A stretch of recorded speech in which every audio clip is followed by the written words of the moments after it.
How's it going, everyone? I'm here with my ROH Final Battle 2014 pay-per-view. Of course, Final Battle was live on pay-per-view tonight from Terminal 5 from New York City. Overall, the show was a good show. You know, it wasn't nearly as good as I was hoping it was going to be. Honestly, I thought the show was going to be great. You know, very good, and it was good, but it didn't get to the expectations I thought they were going to meet. So overall, like I said, still a solid show here. You know, the only complaint really about this show mainly was the crowd. The crowd didn't really seem like they wanted to be there. They were very quiet majority of the time, and they were just, I know people say, oh, it's a New York crowd, what do you expect? Well, most of the time, you expect a rowdy crowd, but you really didn't get that here. Like, even on the entranceway, the crowd didn't really care. They just sat down, didn't really do as much as I was hoping. But I did like the venue, Terminal 5, where it was held. I thought the whole underground thing was cool. I liked the whole, you know, the entranceway to the ring and everything. I thought it was a cool setup. And I like the Titantron above and everything. I thought it was a unique setup for Final Battle. But you know, besides the setup and everything, I thought the production value was, you know, good. You know, they even, you know, had the ROH live logo on the very corner like how WWE does. So I thought that was pretty unique and cool for them to do that. But overall, good show, solid show. And yeah, that's pretty much it to say about it. And let's get into the show itself, which opened up with a four-corner survival. Mark Briscoe versus Hanson versus Jimmy Jacobs versus Caprice Coleman. This match was whatever, you know, it started off very slow and I couldn't really get into it. I wasn't really feeling it. But, you know, down the line, like the last 5-7 minutes, that's usually where the matches start to pick up for some reason. Well, because it's the end of the match, obviously, so they want to make a big ending for the match. But, you know, before the ending, the match wasn't really interesting. I wasn't really paying attention that much.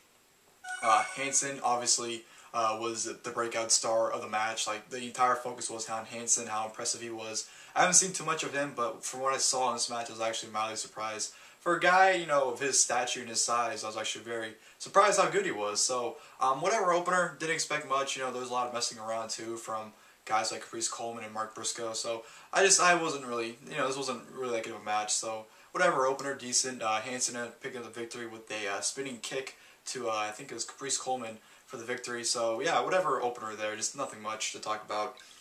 Next, we had Roderick versus Adam Page, which is actually a match I was looking forward to. You know, Adam Page I've seen a little bit of, not too much, but, you know, I've liked what I've seen from him so far, and I'm a Roderick Strong mark. I've always been a Roderick Strong mark for the past 4 or 5 years now, so I was really looking forward to this match.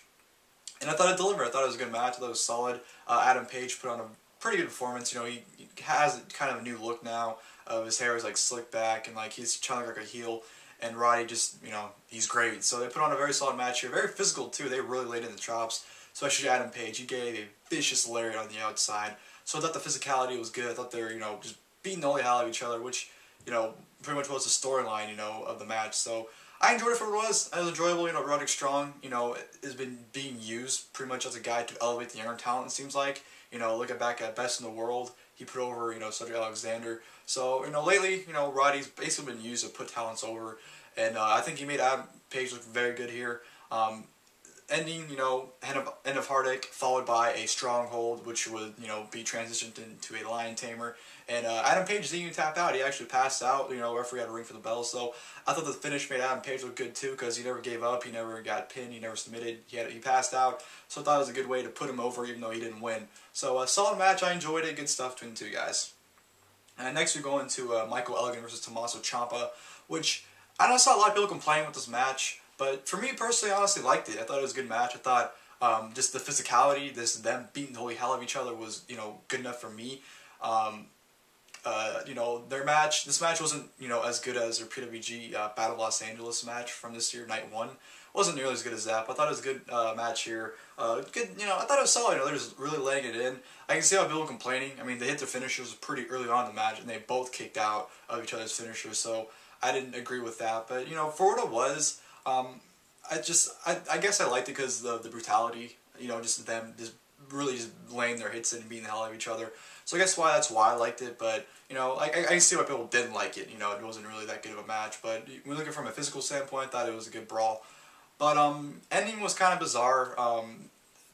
Tommaso took out the ref by accident, out of the way, and Tommaso took out the ref. And Nigel, you know, he kind of flipped out because the whole Tommaso storyline where he got suspended for beating down the referee, and, you know, the whole thing was if, you know, Tommaso, you know, broke the rule again. He get fired or whatever. I don't, know the entire storyline, but I know that. And so, hit the referee. Nigel kind of flipped out, and Tommaso was like, no, it was an accident. I didn't do it on purpose. Nigel left. Elgin took advantage, hit a double hooked arm DDT on Tommaso Ciampa for the 1-2-3.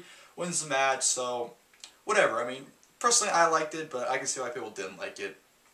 Next, to me, we had the match of the night, which was extremely fun, which was the 6-man tag team match. The Young Bucks, and ACH versus the Addiction and Cedric Alexander. Non-stop fun from the get-go. This was an extremely fun match, which the Young Bucks are involved. What do you expect? Nothing new. Whenever you say an awesome match or a fun match or an excellent, great, any kind of term besides, or any positive term for a match for the Young Bucks, it's kind of like, what else is new? The sky is blue, the grass is green. Like, come on, nothing's new about that. But extremely fun here. The Young Bucks were hilarious. ACH everyone did a good job, I thought. It was a very fun match. Even the crowd was extremely into it. Like I said earlier in the video, the crowd was kind of dead, but this is the match where the crowd came alive, was into it. This is awesome chant. Started like a minute into the match. So just extremely fun. I can't really there's nothing else to tell you guys besides how fun this match was. Young Bucks doing their thing, looking good. ACH fucked up the bump when he tried to jump off the middle rope onto the outside. He fucked that up and tripped. But besides that, the entire match was fun. Young Bucks hit a Meltzer driver followed by a 450 from ACH onto Cedric Alexander for the 1-2-3 victory. Like I said, extremely fun. Match of the night. Awesome match. Loved it. Just awesome. You can't speak highly enough of a Young Bucks match. You really can't, because has there ever been a bad Young Bucks match? I don't think there has been. If there was one, it was probably in TNA. So no one saw it. But like I said, match of the night, in my opinion, great stuff. And next followed by that, we had Moose versus RD Evans, which was just not really good. Moose pretty much just dominated the entire match. And later down, they played this little storyline where Vita was so upset that the news streak was broken, that she didn't come out, and then she came out halfway through the match. And it was just, this match really just didn't do anything. The ending was so blatantly obvious. Like, it was such an obvious heel turn. Like, it wasn't even funny. Vita comes in the ring, the referee's kicking out Prince Nana and whoever, I forgot his name. And Vita's in the ring, and she low blows RD Evans, and Moose spears him for the 1-2-3. So the match was a waste of time, really. I know why they did the match, obviously, because of what happened at Glory by Honor, but it was a waste of time, and it went on way longer than it should have. It should have been no longer than 5 minutes, and it went on way longer than it should have. So, yeah, whatever. Moose wins. One of the most obvious heel turns in recent memory, probably. But, yeah, nothing really to talk about there. Next, we go into the ROH World Television Championship match. Jay Lethal versus Matt Sydal. This match was good. I honestly wasn't really that into it. I was, watching it, but I really wasn't. It was one of those things where, I was checking Twitter and looking up every now and then. Not saying it was a bad match, but I honestly couldn't really get into it. This really happens with a lot of Jay Lethal's matches from this year, I think. Well, mainly since joining the House of Truth. Not saying his matches are bad, but it seems like it's the same match every single time. It's a good match, nothing to complain about, but it's the same old story. It's just you're just reading the same book in every match. It seems like, and Truth Martini got involved, of course. That's what prevented Matt Sydal from actually winning the title. Matt Sydal hit a shooting star press, and before the 3 count happened, Truth Martini pulled the ref out, and Sydal chased him around, and the House of Truth security, and beat them down. And Matt Sydal went for a shooting star on Truth Martini, goes for it. Jay Lethal actually countered it into a Ace Crusher, followed by a lethal injection for the 1-2-3 victory to retain the TV championship. Like I said, it was a good match, but it's the same old story with Jay Lethal, with this whole title reign and, with the House of Truth things. It's the same old story, which is unfortunate, because I like Jay Lethal. But this match is honestly just, you don't really need to watch them, because they're just the same old story every time. So yeah, good match there, but just nothing that great. Next we go on to the ROH World Tag Team Championship match, reDRagon versus the Time Splitters. Another match I was really looking forward to, and you can argue that this is match of the night as well. I definitely say either this match or the 6-man tag. You can definitely say it was match of the night. But here, great tag team match here. I have not seen their previous 2 tag team matches from New Japan. I haven't seen those, so I can't compare and say which match was better. But this is definitely an awesome tag team match. Solid stuff from both teams. 2 of the best tag teams in the world today. Just put on an awesome match. Honestly, there are times in the match where I thought both teams were going to win. There was actually times where I thought, no way the Time Splitters are going to win. But, they got a lot of near falls to the point where I almost thought they were going to win. But just awesome stuff here. reDRagon, the team you can't go wrong with. Time Splitters, I haven't seen too much of their stuff. But, I've always loved Alex Shelley, with the Motor City Machine Guns, Chris Sabin. So I thought, Kushida great too. So, I automatically thought I'd fall in love with these guys as a tag team. And I pretty much did from this match. And they put in an awesome tag team match. Very solid stuff. O'Reilly and Fish looked good. So did Time Splitters. O'Reilly got manhandled very early on in the match. They're doing the thing where O'Reilly's getting his ass kicked. And, just waiting for that hot tag to Bobby Fish. But great tag team match, very enjoyable, loved it. Just awesome match. Honestly, when you have great matches that are awesome, or just great or awesome matches, any match series you can't really put words into. That's how you know how good it is. You can't, even if you describe every detail of the match, it won't do any justice how good it was. So it's an awesome match. Go out of your way to see if you have it.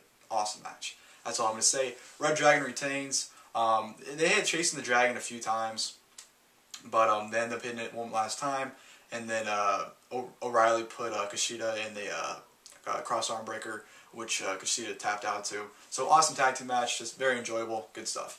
And then we go to the main event, which was the fight without honor for the ROH World Championship, Jay Briscoe versus Adam Cole, baby. And this match was hell. It was brutal. I wouldn't say it was nearly as brutal as their ladder war from Supercard of Honor this year, but damn, it was close. It was very brutal. At first, it was kind of slow, but you can't sit there and expect these guys to literally kill each other. So I understand why they're taking it slow to not kill each other as fast so they can conserve their energy and whatnot.